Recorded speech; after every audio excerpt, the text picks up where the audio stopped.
नमस्कार साथियों। Metro railway के द्वारा एक नई भर्ती का आगाज कर दिया गया है।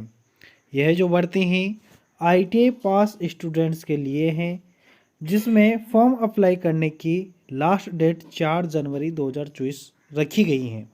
तो अपन इसके पूरे नोटिफिकेशंस पर चर्चा करने वाले हैं, तो वीडियो को आप पूरा ज़रूर देखना। इसमें हर एक डिटेल्स पर अपन चर्चा करेंगे भर्ती से रिलेटेड। प्यारे विद्यार्थियों, भर्ती जो है वह मेट्रो रेलवे के द्वारा निकाली गई है, जो कि कोलकाता के वहाँ से यह नोटिफिकेशन जारी हुआ है।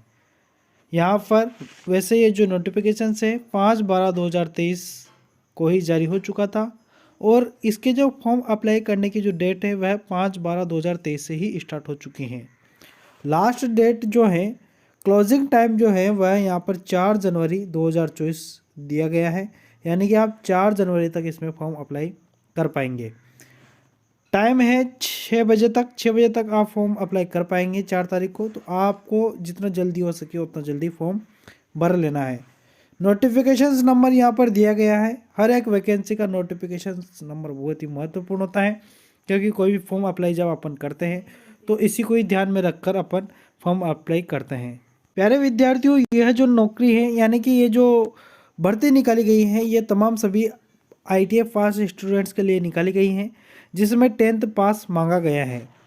यहाँ पर अपन चर्चा करते हैं कि इस ट्रेड में कितने वैकेंसी हैं। तो सबसे पहले अपन ट्रेड वाइज चर्चा कर लेते हैं। यहाँ पर ट्रेड हैं फिटर, इलेक्ट्रीशियन, मशीनिस्ट, वेल्डर। 4 ट्रेडों के लिए यहाँ पर भर्ती निकाली गई हैं, जिसमें सभी की यहाँ पर अलग अलग कैटेगरी के अनुसार बांटा गया है। जिसमें फिटर वालों के लिए टोटल जो भर्ती है 83 है, जिसमें 34 अनरिजर्व, 12 SC, 6 ST, 22 जो है OBC, और PH यहाँ पर 3, और एक्स सर्विसमैन जो हैं उनके लिए 6 पोस्टें यहाँ पर निकाली गई हैं। उसी प्रकार से इलेक्ट्रिशियन वालों के लिए यहाँ पर 28 हैं, मशीनिस्ट के लिए यहाँ पर 9 है, और आगे बढ़े तो वेल्डर के लिए यहाँ पर 9 वैकेंसी हैं। बाकी अपनी अपनी कैटेगरी आप देख सकते हैं। टोटल वैकेंसी पर बात करें तो यहाँ पर 129 पोस्टें यहाँ पर निकाली गई हैं। यहाँ पर आगे चर्चा करते हैं तो देखिए यहाँ पर क्वालिफिकेशंस पर चर्चा करते हैं फिर से। तो यहाँ पर क्वालिफिकेशंस यहाँ पर दिया गया है मैट्रिकुलेशन, यानी कि 10th पास या 12th पास, कोई दिक्कत नहीं है। 10th में आपके 50% होना ज़रूरी है, ये ध्यान रखना। अगर आपके 10th में 50% अंक हैं तो आप यहाँ पर फॉर्म अप्लाई कर पाएंगे। देखिए, साथ ही साथ आईटीआई पास हुए होने चाहिए, जो कि संबंधित ट्रेड ऊपर दी गई हैं। ठीक है, उन ट्रेडों में आपकी आईटीआई क्लियर होनी चाहिए। ठीक है ना। बाकी आगे अपन और चर्चा करते हैं और अधिक अपन चर्चा करते हैं। तो यहाँ पर एज पर आ जाते हैं। एज पर चर्चा करते हैं तो एज जो है ना, वह यहाँ पर मिनिमम 15 साल, यानी कि कम से कम आप 15 साल के होने चाहिए, और अधिक से अधिक आप 24 साल के होने चाहिए। जो कि यहाँ पर ये जो एज देते हैं ना, ये अनरिजर्व के लिए होती हैं, यानी कि जनरल कैटेगरी के लिए होती हैं। ये जो अधिकतम होती है वह यहाँ पर अब अगर आप SC ST से हैं तो आपको यहाँ पर 29 साल, यानी कि 15 से लेकर 29 साल तक ये फॉर्म अप्लाई कर पाएंगे। अगर OBC से है तो यहाँ पर 15 से लेकर 27 साल तक के फॉर्म अप्लाई कर पाएंगे, क्योंकि 5 साल और 3 साल की छूट का यहाँ पर प्रावधान है। बाकी अगर कोई किसी भी प्रकार से इंजर्ड है या किसी प्रकार से दिव्यांगजन है, इस प्रकार से हैं, तो यहाँ पर आपको 15 साल और 13 साल की छूट का भी प्रावधान दिया गया है। बाकी आगे बढ़ते हैं। यहाँ पर अप्लाई किस प्रकार से कर पाओगे उसका यहाँ पर पूरा बायोडाटा दिया गया है।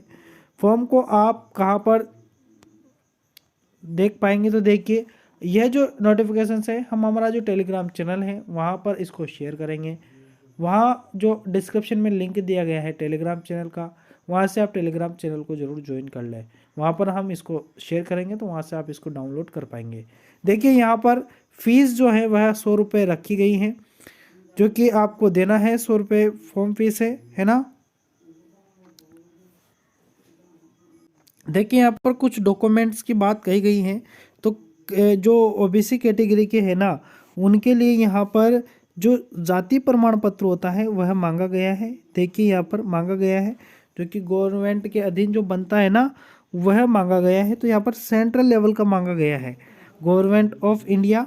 तो सेंट्रल लेवल का आपको क्या बनाना है, यहाँ पर आपका जाति प्रमाण पत्र होना चाहिए, कास्ट सर्टिफिकेट होना चाहिए, ये आप ध्यान रखना। ये जरूर आप बनवा लेना, ठीक है। नहीं बना है तो बना लेना, ठीक है, नया फ्रेश बना लेना आप, ठीक है।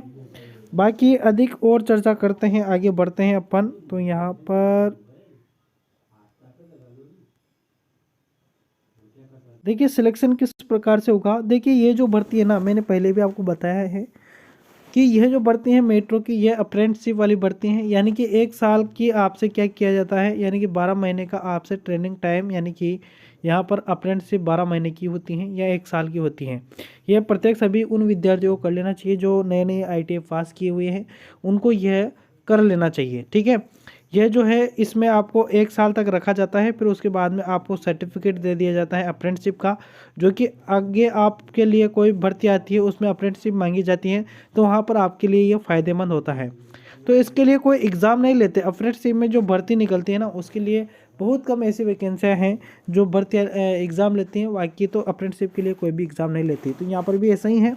यहाँ पर आपका सिलेक्शन किस प्रकार से होगा, आपको यहाँ पर 10th पास जो होगी आपकी, वो 50% अंक वाली होगी, ठीक है। उसमें से जिसके सबसे अधिक अंक रहेंगे 10th में, उनको ले लिया जाएगा, उनको बुलाया जाएगा 1.25 टाइम्स ऑफ द नंबर्स। तो इस प्रकार से आपको बुलाकर और वहाँ पर आपका इंटरव्यू जो भी है, डॉक्यूमेंट्स वेरिफिकेशन करवाए जाएंगे। और कोई फिजिकल है ना, तो फिजिकल के हिसाब से एक जने के ऊपर 25 जने बुलाए जाएंगे। तो फिजिकल में या फिटनेस में बाहर बहुत सारे बाहर निकल सकते हैं, तो उसके अकॉर्डिंग यहाँ पर आप फॉर्म अप्लाई करें, फिर वहाँ पर जिस तरीके आपको बुलाया जाए उस टाइम पर आप चले जाए, ताकि आपको क्या है कि वहाँ पर आप फॉर्म अप्लाई कर पाए, ठीक है, सॉरी आप सिलेक्शन ले पाए। यहाँ पर देखिए आपकी जो जानकारियाँ हैं वह आपको ईमेल पर साझा कर दी जाएगी एडमिट कार्ड के लिए, है ना। तो यहाँ पर कब आपको बुलाया जा रहा है, कब नहीं बुलाया जा रहा है, वो सब आपको एडमिट कार्ड पर अवेलेबल, यानी कि वहाँ पता चल जाएगा, ठीक है। तो इसके बारे में यही थी जानकारी जो कि मैंने आपको दी है। जानकारी अच्छी लगी हो तो अपने मित्रों तक जरूर शेयर कर देना। मिलेंगे नेक्स्ट वीडियो में, तब तक के लिए धन्यवाद, शुक्रिया।